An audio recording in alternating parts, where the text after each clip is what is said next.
Hey gang, I'm at Ridge Lawn Cemetery today, right across the street down the road here from Bohemian National. And if you go way in the back here, we're looking for the grave of a man named Jerome, who was said to be an anarchist, and we're going to talk about that. And I asked Britton, I said, do you know where this grave is? I know it's at Ridge Lawn. He was able to come out here and scout it, make things easier for me to find it. And I just took a quick look. And it's way in the back over here. And I'll tell you, when we get back there, there's going to be some shocking things that we are going to see in this little hidden back section of this Jewish cemetery. A lot of pictures here, a lot of interesting monuments, but as we get to the back, it's not the case. Not nearly the case. So I will tell you the story as we walk among some of these graves and we head to Jerome's grave. We have the jets, of course, coming through, so I'm going to pause every once in a while if we need to, like right now.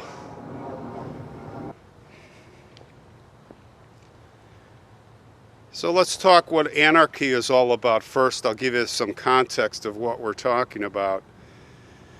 Post-antebellum anarchy in Chicago following the Civil War, particularly following the Long Depression, it was called. It was a worldwide price and economic recession. Started in 1873 and running through pretty much, well, the end of the 19th century. There was a rapid expansion of industrial production in the United States going right after that, and Chicago was here a major industrial center. And now there were tens of thousands of Germans and what they called at the time Bohemian immigrants, and they were all employed at about $1.50 a day right here in the city, and a lot of them lived not far from here.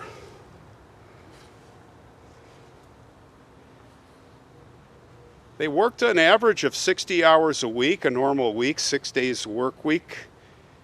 And, you know, it was like slave labor. And the city became the center for many attempts to organize labor's demands, you know, the unions, for better working conditions, which they did deserve. And the employers, of course, responded with anti-union measures. We know about the blacklisting of union members and lockouts, strike breakers, employing spies, thugs, and private security forces. And that really just made things worse. The tensions would obviously start to get out of control. And the businesses were supported by the newspapers at the time, who were opposed to labor and immigrant press. They wanted to suppress what they were saying. So socialist and anarchist organizations started to sprout up and become active. And that's where the term the Chicago anarchist movement, who here they operated actually a militant, revolutionary type of force, and they were armed. And they were equipped with explosives. Now, you may have heard of the Haymarket riot, which happened here. And that's really where everything kind of came to a crescendo, where one of the anarchists threw a bomb. It killed people, policemen, and it just turned, it's called a riot, but it was like a war. And a lot of people were injured, and a lot of people were, well, killed, and it was a pretty big deal here. In fact, if you go to Montrose Cemetery, you can see, Forest Home Cemetery, these are stuck, these are fastened shut. You can see the monument. It's quite an amazing monument. And there's, I believe, I don't think it's a cenotaph. I think it's the actual grave of Emma Goldman, who was a leading national anarchist proponent, if you will. So that's a little bit of background on the Haymarket thing. And, you know, this place being the epicenter for a lot of that work. Now, the man we're looking for, Lazarus Averbach, he was born in 1889. He was born in what was called then the Russian Empire, the present-day capital of the Republic of Moldova, a place called Chisinau. He and his older sister, Olga, they had survived this I don't know if it's a purge or riot. It was called the Chisinau pogrom, and it was basically an anti-Jewish riot. And of course, at the time, and it seems like ever since history, the Jews have always been fighting the racist beliefs in people, and always were persecuted. So it's no different. So Lazarus actually followed his sister here to Chicago. He emigrated a year after her. He came here in late 1907. They lived in a small apartment here, and what was at the time the Eastern European Jewish neighborhood on Chicago's near west side. Of course, all that's changed now. Lazarus worked as an egg packer on South Water Street in Chicago, and back in the day, South Water Street, boy, that was the area where you had meat packing and all kinds of food related. Even today,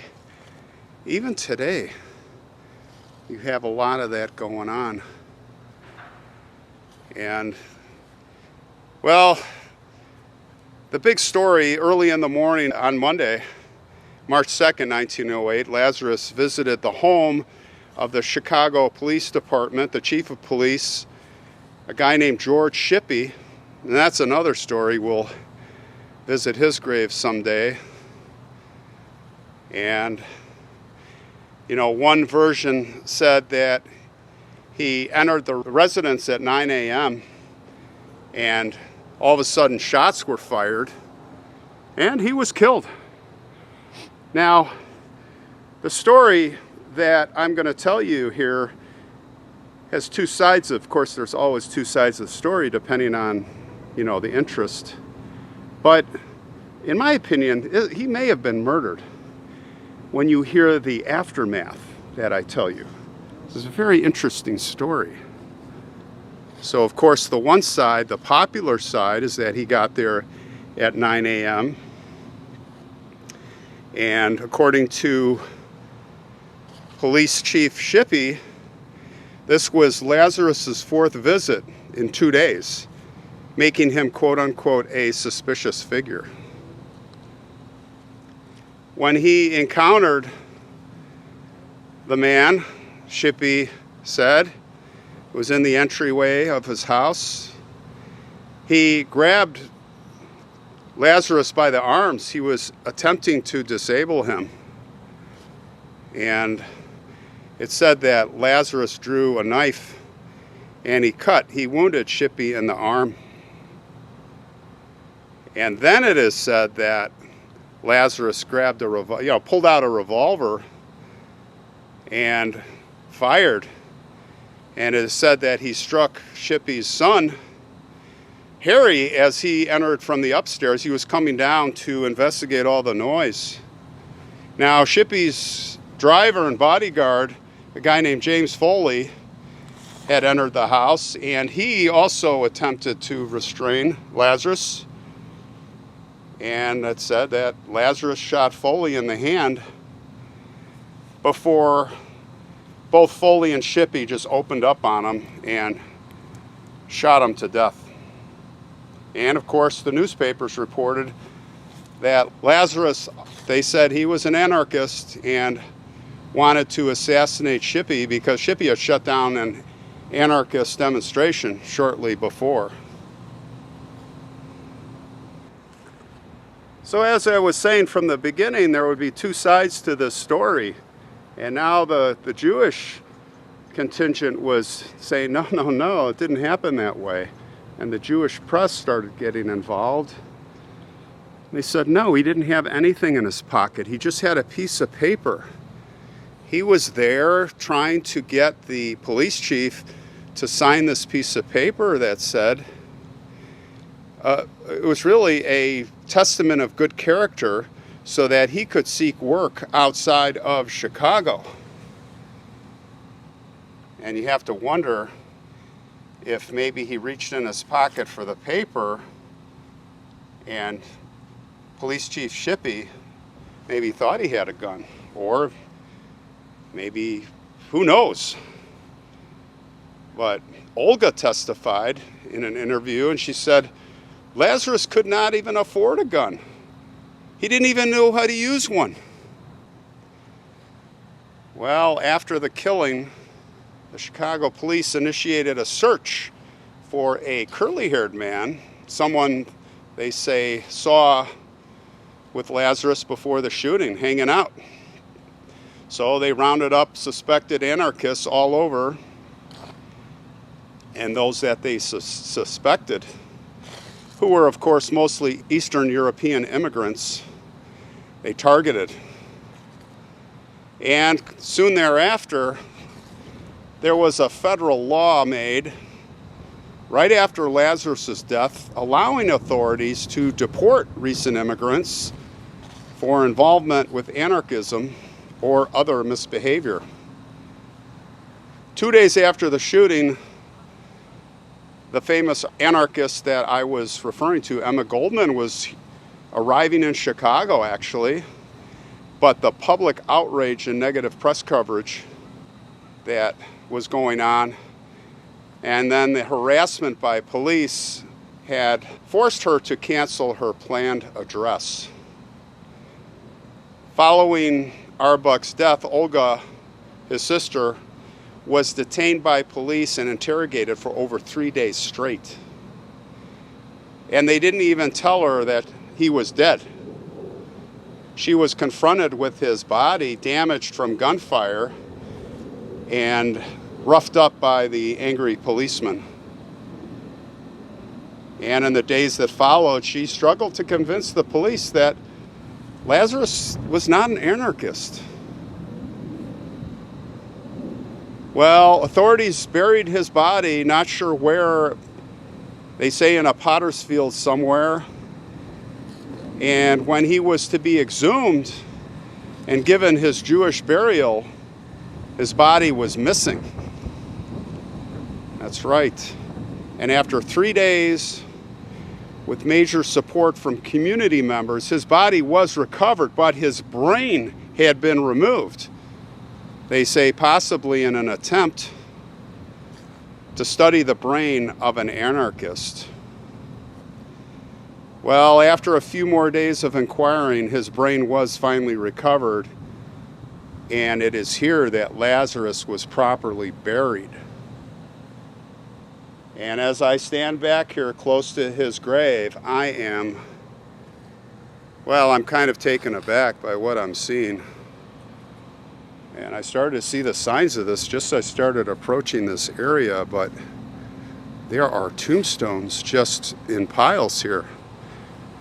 You have to wonder what's going on. Look at this over here. Are these forgotten souls? They're people, they're somebody. But why would they be here in a pile? There's even a shovel here. I don't know, guys. Let's do some investigation. But these are real people with real names, like Samuel Samuels, 1849 to 1892. And, you know, this is probably a grave. That's probably where he's buried. But all of these other ones here, these are all just stacked up. So I don't know what the deal is, but there has to be a reason for this. Why? Look at this. We've got porcelain images. Look at this. Holy cow. Dora Berman. That's a real person, guys, and her stone is just... Where's she buried, I ask? Where is she buried? Look at this, here's another one. Louis Leibovitz. Louis Leibovitz. He passed in 1942. 1942, he was 57 years old. Maybe Deb and Trish, we can do a little digging. Here's Cohen. Oh my gosh, this is terrible. There has to be a reason for this. Maybe this is just temporary and they're repairing. There has to be a reason for this. They can't just be dumped here. I don't want to like go down that road, but let's investigate. There's another one over here. They don't appear to be trashed, broken, thrown. There must be something, wherever their graves are, there must be some repair work going on, okay? That's what I'm gonna say, guys. But when I first saw this, I was like, holy cow. Well, there is Lazarus.